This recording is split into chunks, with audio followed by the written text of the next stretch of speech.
I'd just like to ask the local authority representatives, in particular Waterford, as they seem on the stats to be one of the more reluctant local authorities to utilise the Derelict Sites Act.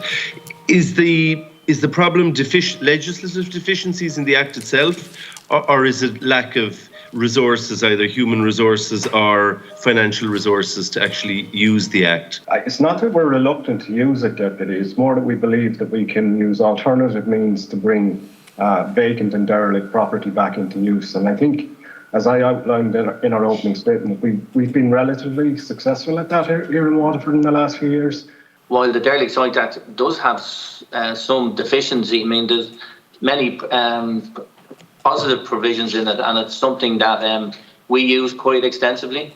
There are some changes that we like around interest payments and things like that, but as I said, we have 76 sites on the register, and we have about 400 active sites that we look at from a dereliction point of view. Would you find compulsory sales order more attractive than compulsory purchase orders? You know, if you could get an order saying that this had to be sold on the open market, presumably by public auction, and let the market decide its value, let the market decide what will be done with it. I think it would be very interesting to flesh that out, but whatever challenges to CPOs, I would expect that there will be very significant legal challenges to compulsory sales orders.